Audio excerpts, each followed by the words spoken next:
মুসলমান একটা দেখের নাই, যখন তার পায়ে কাটা ফুটে সে এর ব্যথা গোটা শরীরে অনুভব করে।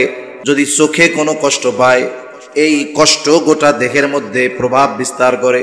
বলে মাথায় যদি কোনো আঘাত পায়, গোটা দেহ এই আঘাত অনুভব করে। তার মানে আঙ্গুলে ব্যথা লাগলে ওই ব্যথাটা শুধু আঙ্গুলের মধ্যে সীমাবদ্ধ থাকে না, বরং আঙ্গুলের ওই ব্যথা গোটা দেহের মধ্যে প্রভাব বিস্তার করে। পায়ে কাটা হিংসে মাথার মধ্যে জ্বর চলে আসে। অনেক সময় হয় কি হয় না হয়। আমাদের সম্পর্কটা এরকম দরকার ছিল, আমাদের একে অপরের সাথে সম্পর্ক এমন দরকার ছিল যে আমার এই ভাই কষ্টে পড়ছে, তার কষ্টে আমি খুশি হওয়ার কথা তো ছিল না, উচিত ছিল ওনার ব্যথায় আমাকেও ব্যথিত হওয়া। এই সম্পর্ক থেকে আমরা দূরে সরে গেছি, এই সদাচরণ আমাদের মধ্যে নাই, যার কারণে অমুসলিমেরা বাতিলরা আমাদের উপরে চেপে বসছে। আল্লাহ তাআলা কোরআনুল কারীমের মধ্যে বলেন, ওয়ালাউ আন্না আহলাল কুরা আমানু ওয়াত্তাকাউ লাফাতাহনা আলাইহিম বারাকাতিম মিনাস সামাই ওয়াল আরদ। আল্লাহ তাআলা বলেন, লাউ আন্না আহলাল কুরা আমানু ওয়াত্তাকাউ। আল্লাহ তাআলা বলেন, যদি এই জনপদের অধিবাসীরা ঈমান আনে, মুত্তাকি হয়ে যায়। আল্লাহ তাআলা কি বলছেন? যদি ঈমান আনে আর মুত্তাকি হয়ে যায় তাহলে কি হবে? আল্লাহ তাআলা বলেন, লাফাতাহনা আলাইহিম বারাকাতিম মিনাস সামাই ওয়াল আরদ। আল্লাহ তাআলা বলেন, আমি অবশ্যই তাদের জন্য আসমান এবং জমিনের বরকতের দরজা সমূহ খুলে দিব। তাহলে আমরা যদি প্রকৃত ঈমানদার হই, আমরা যদি মুত্তাকি হই, তাহলে আল্লাহ তাআলা আসমান জমিনের বরকতের দরজা খুলে দিবে। এগুলো কেমনে হবে? বলে আসমান হতে যথা সময়ে যথাযথ পরিমাণ বৃষ্টি আল্লাহ দিবে। বৃষ্টির মাধ্যমে আল্লাহ তাআলা বান্দার জন্য রিজিক পাঠান। বৃষ্টির মধ্যে বান্দার জন্য আল্লাহর রিজিক থাকে। আল্লাহ তাআলা জমিনকে উর্বর বানায় দিবে, জমিন উৎপাদন শক্তি বৃদ্ধি পাবে জমিনের। একটা সময় মুরব্বীরা এখনো অনেকে আছেন এরকম, ধান লাগায় আসতো, সার ওষুধ দেওয়া লাগতো না, যথাসময় বৃষ্টি হইতো, যখন প্রয়োজন যতটুকু প্রয়োজন সব ঠিকঠাক মতো হইতো। কিন্তু এখন বৃষ্টি যখন দরকার তখন নাই, যখন দরকার নাই তখন বৃষ্টির অভাব নাই। আবার কত সার ওষুধ দিতে দিতে দেখা যায় 1 মণ ধান হইছে, এই ধান ফলাইতে যা খরচ হইছে 1 মণ ধানের চাইতে সেটার পরিমাণ বেশি, যা খাটছে এটা পাও। হয় কি হয় না বলেন? কেন? বলে আসমান জমিনের বরকতের দরজা উঠে গেছে। যদি বৃষ্টি যথাসময় হইতো 3 ভাগের 1 ভাগ মেশিনওয়ালারা দিয়ে দেওয়া লাগতো। বৃষ্টি যদি যথাসময় হইতো জমিনের উর্বরতা ঠিক থাকতো, এত পরিমাণ সার ওষুধ এগুলো দেওয়া লাগতো না। তাহলে এই যে বরকত শূন্য হয়ে গেছে কেন? বলে আমরা তাকওয়া থেকে দূরে সরে গিয়েছি। এই জন্য আমরা গোটা পৃথিবীতে নির্যাতিত, আমরা মাজলুম। এর কারণগুলোর মধ্যে এটাও একটা কারণ যে আমরা আল্লাহ তাআলার বিধিবিধান মানি তো নাই, মানার প্রচেষ্টাও করি না। নিজেরাই যেখানে মানি না সেখানে দুনিয়াব্যাপী দিন প্রতিষ্ঠার মেহনত আমরা কোথা থেকে করব? এটা আমাদের জন্য বড় দুর্ভাগ্যের বিষয়।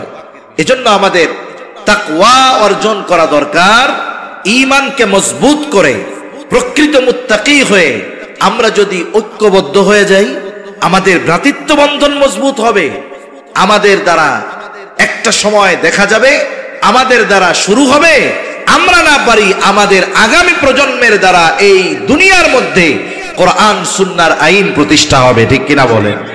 এখন আমরা যদি নিজেদের থেকে পরিবর্তন না হই, আমি যদি মিথ্যা বলি তাহলে আমার সন্তানেরা কি করবে? আমি যদি অন্যের মেরে খাই আমার সন্তানেরা কি করবে? আগামী প্রজন্ম কি করবে? এজন্য সম্মানিত উপস্থিতি, এই পরিবর্তনের ধারা আমাদের ব্যক্তি পর্যায় থেকে শুরু করতে হবে।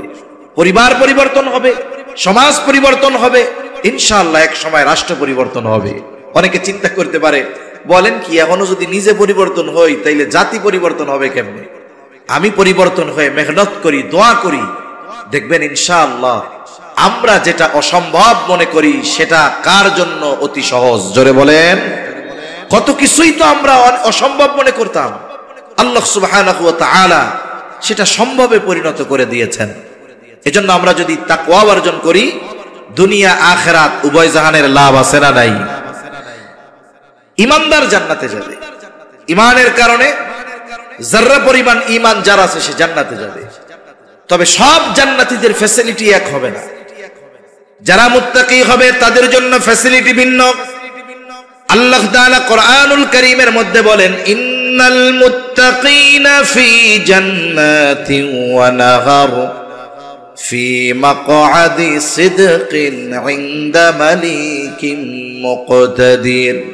আল্লাহ তাআলা বলেন, জান্নাতীদের জন্য জান্নাতের পাদদেশে থাকবে প্রবাহমান নহর।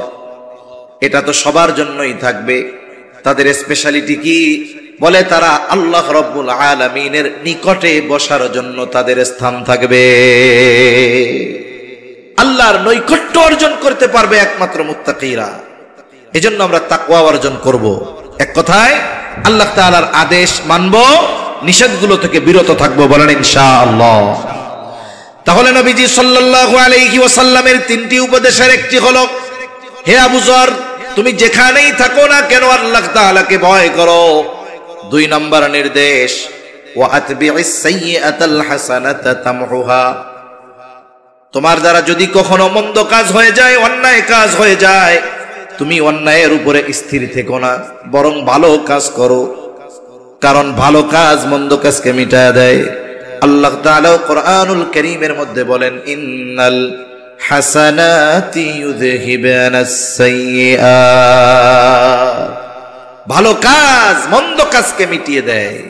তবে শর্ত হলো মন্দ কাজটা যেমন, ওইটা মোছার জন্য ভালো কাজটাও তেমন হতে হবে। একজনের মন্দ কাজ হলো কবিরা গুনাহ, সে যদি তাওবা না কইরা বৈশা থাকে তাহলে তো কাজ হবে না। তার যদি গুনাহটা হয় কবিরা গুনাহ, খালেস ভাবে তাওবা করতে হবে। তার গুনাহটা হলো বান্দার হক নষ্ট করার গুনাহ। সমাজের মানুষ আছে না, একজন আরেকজনের হক নষ্ট করে, আরেকজনেরটা মেরে খায়, আরেকজনরে বিনা কারণে কষ্ট দেয়, আরেকজনের জমিনের আইল কুপায়া নিজের মধ্যে নিয়ে আসে। এরকম আল্লাহর ওলি আছে না নাই? কত আছে এরকম। তারপরে পাশাপাশি বাড়ি দখল দিতে দিতে আরেকজনের বাড়ি খাইয়াই ফেলতে যায়। এরকম মানুষের অভাব নাই, হক নষ্ট করে। বলে এই ব্যক্তি বান্দার হক নষ্ট করে যদি আস্তাগফিরুল্লাহ পড়ে, এর গুনাহ কি আল্লাহ মাফ করবে নাকি? এর গুনাহ মাফ করার জন্য আগে ওই বান্দার হক আদায় করতে হবে। এজন্য মন্দ কাজটা যেমন, এর বিপরীতে ভালো কাজটা তেমন হবে। রাসূলুল্লাহ সাল্লাল্লাহু আলাইহি ওয়াসাল্লাম হাদিসের মধ্যে জানায় দেন, কোন ব্যক্তি শয়তানের প্ররোচনায় পড়ে গুনাহ করে ফেলছে, গুনাহ করার পর তার মধ্যে অনুশোচনা জাগ্রত হলো, আল্লাহ তাআলার কাছে খালেস ভাবে মাফ চাইলো, 2 রাকাত নামাজ পড়লো, আল্লাহ তাআলার কাছে খালেস ভাবে তওবা করলো, মাফ চাইলো, বলে আল্লাহ রব্বুল আলামিন ওই ব্যক্তির পাপ তৎক্ষণাৎ ক্ষমা করে দেয়। এজন্য মন্দ কাজ আমাদের দ্বারা হতেই পারে। শয়তান সর্বদা খারাপ কাজ করানোর জন্য তার মিশন জারি রাখে আমাদের উপরে, হতেই পারে। তবে ওই মন্দ কাজের উপরে স্থির থাকা যাবে না। মন্দ কাজ যদি আল্লাহর হক সম্পৃক্ত হয়, আল্লাহর কাছে মাফ চাইতে হবে। বান্দার হক যদি সম্পৃক্ত হয়, বান্দার কাছ থেকে মাফ চেয়ে নিতে হবে। কারণ আল্লাহ রাসূল সাল্লাল্লাহু আলাইহি ওয়াসাল্লাম বান্দার হকের ব্যাপারে খুব জটিল কথা বলছেন।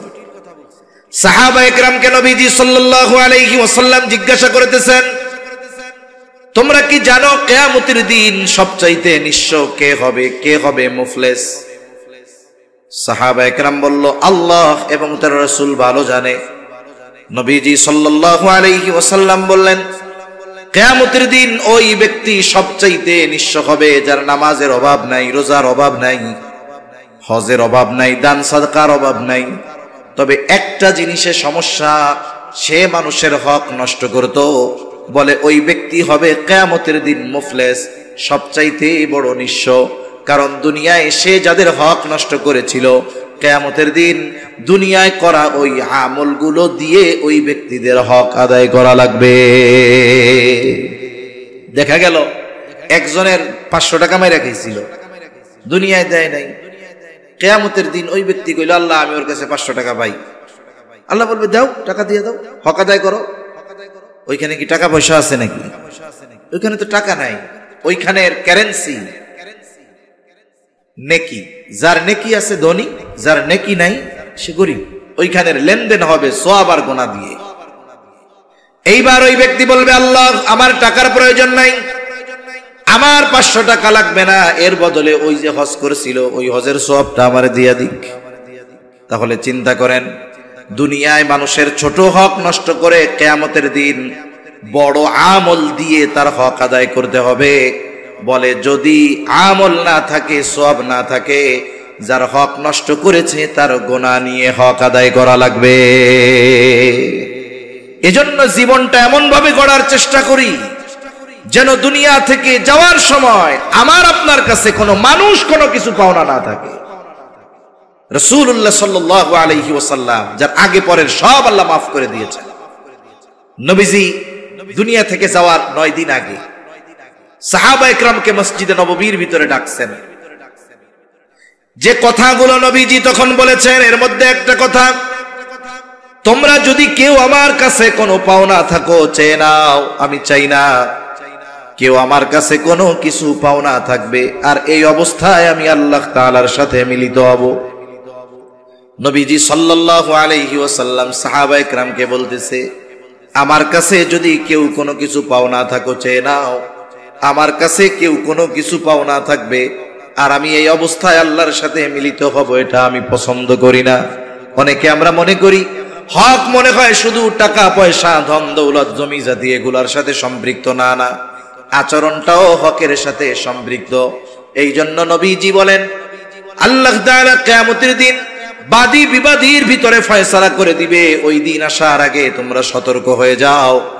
বলে যেই দিন আল্লাহ তাআলা বাদী বিবাদীর মধ্যে ফয়সালা করে দিবে, দুনিয়াতে কেউ যদি শুধু সম্পদের হক না কথার দ্বারাও অন্যায়ভাবে কাউকে কষ্ট দিয়ে থাকে, কিয়ামতের দিন আল্লাহ তাআলা এই বিষয়টারও ফয়সালা করবে। আচরণের দ্বারাও মানুষের হক নষ্ট করা হয়, এটাও যদি দুনিয়াতে কেউ করে, এই বিষয়টারও ফয়সালা কিয়ামতে যিনি করবেন তিনি কে? শুধু মানুষের মধ্যে আল্লাহ ফয়সালা করবে তা না, গোটা সৃষ্টি জগতের সকল সৃষ্টির মধ্যে আল্লাহ তাআলা ফয়সালা করবে। দুনিয়ায় শক্তিশালী একটা প্রাণী যদি দুর্বল কোন প্রাণীর উপরে অবিচার করে থাকে, বলে কিয়ামতের দিন ওই শক্তিশালী প্রাণীর থেকে দুর্বল প্রাণীর প্রতিশোধ আদায় করে দেওয়া হবে। ওই বিচারটাও আল্লাহ তাআলা করবেন। কত বড় ইনসাফগার আল্লাহ, কত বড় ন্যায়পরায়ণতা আমার আপনার মালিকের। এজন্য এই দুনিয়াতে সতর্ক থাকা দরকার। এক কথা থেকে অন্যদিকে চলে গেলাম, আমার আপনার দ্বারা যদি মন্দ কাজ হয়ে যায়, মন্দ কাজের উপরে স্থির না থেকে আমরা ভালো কাজ করব। কবিরা গুনাহ হলে তাওবা করব, মানুষের সাথে সম্পৃক্ত কোনো অন্যায় হলে তার কাছ থেকে ক্ষমা চেয়ে নিব। 3 নাম্বার নবীজি বলেন ওয়া খালিকিন নাস বিখুলুকিন হাসানিন, মানুষের সাথে সদাচরণ করবা। সদাচরণ এটা ব্যাপক অর্থবোধক শব্দ। সদাচার এখানেও হক সম্পৃক্ত বিষয়। বলে যে আমার কাছে যেই হক প্রাপ্য, যে আমার কাছে যেমন আচরণ প্রাপ্য, তাকে সেই হক দেওয়া, তার সাথে ওই রকম আচরণ করা হলো তার হক। আর এটাই হলো সদাচরণ। একজন সদাচারী ব্যক্তি সে সবার হক আদায় করে। বলে মাতা পিতার সাথে সদাচরণ করো, তার মানে কি? মাতা পিতার হক আদায় করো। অমুসলিম তার সাথেও সদাচরণ আছে, ছোট মানুষ এর সাথেও সদাচরণ আছে, প্রতিবেশীর সাথে সদাচরণ আছে, মানুষের সাথে মানুষের সদাচারের কিছু লেভেল আছে। যেমন আমি মানুষ হিসাবে সব মানুষেরই আমার উপরে কিছু হক আছে, আমারও কিছু হক তাদের উপরে আছে। মানুষ মুসলিম হোক আর অমুসলিম হোক, প্রত্যেকটা মানুষ আমার আপনার কাছে ভালো ব্যবহার পাবে, এটা মানুষ হিসাবে মানুষের হক।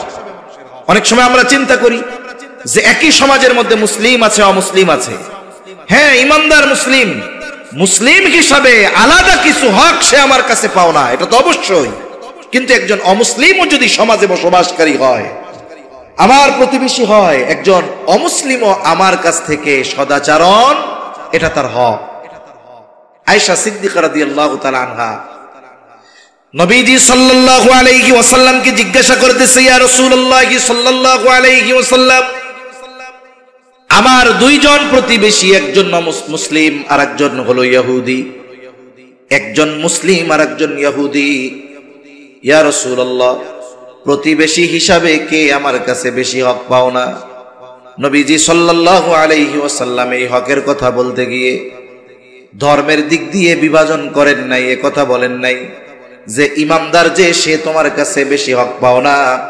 বরং নবীজি বললেন, আয়েশা, যার দরজা তোমার দরজার বেশি কাছে সে তোমার কাছে প্রতিবেশী হিসাবে বেশি হক প্রাপ্য। তার মানে আমার বাসার নিকটে যদি একজন অমুসলিমের বাসা হয় আর একজন মুসলিমের যদি বাসা হয়, কিন্তু অমুসলিমের বাসা যদি আমার বেশি নিকটে হয়, প্রতিবেশী হিসাবে এই অমুসলিম আমার কাছে বেশি হক পাও না। সুবহানাল্লাহ বলেন। অথচ কি দেখেন, একজন অমুসলিমের সাথে ব্যবহার এরকম, আর এক মুসলিমের উপরে তো অপর মুসলিমের অনেক হক আছে। তার কথার দ্বারা কষ্ট দেওয়া যাবে না, তার জানমালের ক্ষতি করা যাবে না, তার সম্মান নষ্ট করা যাবে না। মুসলমান ইমানদার একে পরস্পরের প্রতি হিংসা বিদ্বেষ এগুলো লালন করবে না। কিন্তু আমাদের একে অপরের প্রতি হৃদ্রতা মোহাব্বত ভালোবাসা তো নাই, বরং আমাদের একে অপরের প্রতি হিংসা বিদ্বেষ। এ ওর ভালোটা দেখতে পারে না, ও ওর কল্যাণ দেখতে পারে না, হিংসার সমুদ্রে হাবুডুবু খায়। এ হাসাদ, হিংসা, অহংকার আসমান জমিনে সংগঠিত হওয়া প্রথম অন্যায়, প্রথম পাপ। শয়তান অহংকার করেন, আদম আলাইহিস সালামকে হিংসা করে অহংকার করে সে শয়তান হয়ে গেছে, সব আমল তার বরবাদ হয়ে গেছে। এজন্য আল্লাহ রাসূল সাল্লাল্লাহু আলাইহি ওয়াসাল্লাম হাসাদ মুক্ত অন্তর অর্জনের নির্দেশ দিয়েছেন, কিবির তথা অহংকার মুক্ত হৃদয় অর্জনের নির্দেশ দিয়েছেন। যেই হৃদয়ের মধ্যে হিংসা আছে, অহংকার আছে, এটা পরিশুদ্ধ হৃদয় হতে পারে না। আল্লাহ তাআলার কাছে আমাদের পরিশুদ্ধ কল্প নিয়ে হাজির হতে হবে। কিন্তু যেই হৃদয়ের মধ্যে হিংসা ভরা, অহংকার ভরা, অন্যের প্রতি বিদ্বেষ ভরপুর, এই হৃদয় পরিশুদ্ধ হৃদয় হতে পারে না। এজন্য ইউনিটির ক্ষেত্রে, ঐক্যের ক্ষেত্রে প্রথম তো আমাদের মুসলিম অপর মুসলিম যে আমরা ভাই ভাই, আল মুসলিম ও আখুল মুসলিম, এই যে আমাদের পারস্পরিক যে ভাইয়ের সম্পর্ক আল্লাহর রাসূল নির্ধারণ করে দিলেন। আল্লাহ তাআলা কোরআনুল কারীমের মধ্যে বললেন, ইন্নামাল মুমিনুনা ইখওয়া ফাসলিহু বাইনা আখাওয়াইকুম। মুমিন পরস্পর ভাই ভাই, ফাসলিহু বাইনা আখাওয়াইকুম। দুই ভাইয়ের মধ্যে যদি দ্বন্দ্ব লাগে, তৃতীয় জনের কাম হইল দ্বন্দ্ব দূর করা। কিন্তু কি করে, আগুন ধরছে, পানি না দিয়ে ওর মধ্যে ঘি ঢালে। আছে না নাই আল্লাহর বান্দারা এরকম? এই যে বিভাজন, এই যে অন্তরের দিক দিয়ে দূরে সরে যাওয়া, ফিজিক্যালি দূরে সরে যাওয়া, এক সময় কি হবে বলে, আমাদেরকে তারা যত বিভাজন করতে পারবে, আমাদের এই ভ্রাতৃত্ব বন্ধন, যেই ভ্রাতৃত্ব বন্ধনের নির্দেশ দিয়েছেন কে? আল্লাহ তাআলা। এই যে একত্রে অটুট থাকার নির্দেশ আল্লাহ তাআলা দিলেন, আমরা এখান থেকে যত দূরে সরতেছি, 250 কোটি হওয়ার পরেও ওই যে দেখেন মাত্র 1 কোটির কাছে মায়ের খাইয়ে আমরা সাইজ হয়ে যাচ্ছি। ঠিক কিনা কোন? নবীজিও ভ্রাতৃত্বের কথা বলছেন, আল মুসলিমু আখুল মুসলিম, মুসলমান মুসলমানের ভাই। আল্লাহ বললেন, ইন্নামাল মুমিনুনা ইখওয়া, মুমিনরা পরস্পর ভাই ভাই। আল্লাহ রাসূল সাল্লাল্লাহু আলাইহি ওয়াসাল্লাম আমাদের মধ্যে সম্পর্ক কেমন হওয়া দরকার ছিল? নবীজি সাল্লাল্লাহু আলাইহি ওয়াসাল্লাম বলেন, আল মুসলিমু কাজাসাদিন ওয়াহিদ, মুসলমান একটা দেহের ন্যায়। যখন তার পায়ে কাটা ফুটে, সে এর ব্যথা গোটা শরীরে অনুভব করে। ইনইশতাকা আইনুহু ইশতাকা কুল্লুহু, যদি চোখে কোনো কষ্ট পায়, এই কষ্ট গোটা দেহের মধ্যে প্রভাব বিস্তার করে। ইনইশতাকা রাসুহু ইশতাকা কুল্লুহু, বলে মাথায় যদি কোনো আঘাত পায়, গোটা দেহ এই আঘাত অনুভব করে। তার মানে আঙ্গুলে ব্যথা লাগলে ওই ব্যথাটা শুধু আঙ্গুলের মধ্যে সীমাবদ্ধ থাকে না, বরং আঙ্গুলের ওই ব্যথা গোটা দেহের মধ্যে প্রভাব বিস্তার করে। পায়ে কাটা হিংসে, মাথার মধ্যে জ্বর চলে আসে। অনেক সময় হয় কি হয় না? হয়। আমাদের সম্পর্কটা এরকম দরকার ছিল, আমাদের একে অপরের সাথে সম্পর্ক এমন দরকার ছিল যে আমার এই ভাই কষ্টে পড়ছে, তার কষ্টে আমি খুশি হওয়ার কথা তো ছিল না, উচিত ছিল ওনার ব্যথায় আমাকেও ব্যথিত হওয়া। এই সম্পর্ক থেকে আমরা দূরে সরে গেছি। এই সদাচরণ আমাদের মধ্যে নাই, যার কারণে অমুসলিমেরা, বাতিলরা আমাদের উপরে চেপে বসছে। এই বাংলাদেশে যদি সমীকরণ দেখেন, সমীকরণ করেন, দেখবেন বাংলাদেশের যে মুসলমানেরা আছে শতকরা 80% মুসলমান ইসলামের উপরে চলতে চায়। ইসলাম চায় না এই সংখ্যাটা 20%ও না, এরকম হবে। ইসলাম চায় এর সংখ্যা 80%-এর উপরে হবে। তবে এত মানুষ চাওয়ার পরেও কেন প্রতিষ্ঠা হচ্ছে না, কেন বাস্তবায়ন হচ্ছে না? বলে আমাদের পারস্পরিক হৃদ্রতা, পরস্পরের প্রতি যেই সহানুভূতিশীলতা, এটা আমাদের মধ্যে নাই, যার কারণে আমরা চাওয়ার পরেও ওই জিনিসটা পাচ্ছি না। এজন্য আমরা যদি ইসলাম চাই, আমরা যদি শান্তি চাই, আমরা যদি মুক্তি চাই, আমরা যদি মাথা উঁচু করে দাঁড়াতে চাই, আল্লাহ রাসূল সাল্লাল্লাহু আলাইহি ওয়াসাল্লাম যেমন আউস এবং খাজরাজ গোত্রের মধ্যে যুগের পর যুগ লেগে থাকা যুদ্ধ ঈমানি বন্ধনে আবদ্ধ করে দিয়েছেন, যারা এক সময় একে অপরকে দেখতে পারতো না, মারা যাওয়ার সময় সন্তানদের ওসিয়ত করে যাইতো যে আমি মইরা গেলেও এ যুদ্ধ চালায়া যাবা। এক সময় তারা একে অপরের জন্য জীবন দিতেও পিছু হটে নাই। এমন হৃদ্রতা, মুহাব্বত, ভালোবাসা নবীজি তাদেরকে ঈমানের বন্ধনে আবদ্ধ করার মাধ্যমে করিয়েছিলেন। বন্ধনে আমাদের সকলকেও আবদ্ধ হওয়ার দরকার আছে না নাই? এজন্য আমাদের আচরণগত পরিবর্তন দরকার। আমরা মানুষের সাথে সদাচারী হব, ভালো ব্যবহারকারী হব। আমার চেয়ে একজন সম্পদের দিক দিয়ে খাটো, আমি তারে তুচ্ছ মনে করব না, কারণ জীবনের কোন সময় তাকে আমার প্রয়োজন হয় বলা যায় না। আমার আশেপাশে অমুসলিমেরা আছে, আমরা তাদের সাথে ভালো আচরণ করব, নিজের অধীনস্থদের সাথে ভালো আচরণ করব। যে যেমন হক আমার আপনার কাছে প্রাপ্য, তাদের হকগুলো আদায় করব। কারণ শুরুতেই বলছি, মানুষের চামড়া গুড়িয়ে যায়, ঘুষিয়ে যায়, কিন্তু মানুষের চরিত্র এমন এক জিনিস, এটা বৃদ্ধ হওয়ার সাথে সাথে এটা বুড়িয়ে যায় না, নষ্ট হয়ে যায় না, বরং এর সৌন্দর্য আরো বাড়তে থাকে। ঠিক কিনা বলেন? আমি আর কথা লম্বা করব না। তাহলে আজকে আমরা নবীজি সাল্লাল্লাহু আলাইহি ওয়াসাল্লামের যেই গুরুত্বপূর্ণ একটি নসিহত সম্পন্ন হাদিস জানলাম, যে 1 নাম্বার আমাদেরকে তাকওয়া অর্জন করতে হবে। তাকওয়া কি? বলে আল্লাহকে ভালোবেসে ভয় করে তার বিধিবিধান মেনে চলতে হবে। 2 নাম্বার, কোনো অন্যায় যদি হয়েই যায়, এই অন্যায়ের উপরে স্থির না থেকে ভালো কাজ করতে হবে। 3 নাম্বার, সদাচরণকারী হতে হবে, উত্তম চরিত্রের অধিকারী হতে হবে। যদি এই গুণগুলো অর্জন করতে পারি, তাহলে দেখুন হযরত বেলাল কালো ছিল না ধলা ছিল বলেন তো? আমাদের ভাষায় একটা মানুষের অসুন্দর হওয়ার জন্য যা দরকার সব তার মধ্যে ছিল, কিন্তু এই বেলাল ঈমানের কারণে, তাকওয়ার কারণে, আখলাকের কারণে দাম কেমন হইছে? নবীজি সাল্লাল্লাহু আলাইহি ওয়াসাল্লাম মেরাজে গিয়া বেলালের পায়ের আওয়াজ শুনতে পাইছে। সুবহানাল্লাহ বলেন। এজন্য আল্লাহ সুবহানাহু ওয়া তাআলা কোরআনুল কারীমের মধ্যে বলেন, তাকওয়ার মাধ্যমেই সম্মানের মাপকাঠি নির্ধারণ হয়। ইন্না আকরামাকুম ইনদাল্লাহি আতকাকুম। দুনিয়ার মানুষ যা বলে বলুক, আল্লাহ তাআলার নিকটে সম্মানিত কে? বলে যে যত বেশি তাকওয়াওয়ালা, আল্লাহ তাআলার কাছে তার সম্মান তত বেশি। সাথে সাথে আমরা সামাজিকভাবে ঐক্যবদ্ধ থাকব। আমাদের মধ্যে বংশীয় দ্বন্দ্ব আছে, মোল্লা মুন্সির সাথে আছে, চৌধুরীর মন্ডলের সাথে আছে, আছে না? এরকম আছে না নাই? এই ধরনের বিভাজন আমরা নিজেদের করব না। আমরা এক উম্মাহ। কয় উম্মাহ বলেন? আজকে দেখেন, এই সীমান্তের বেড়া এক সময় ছিল না।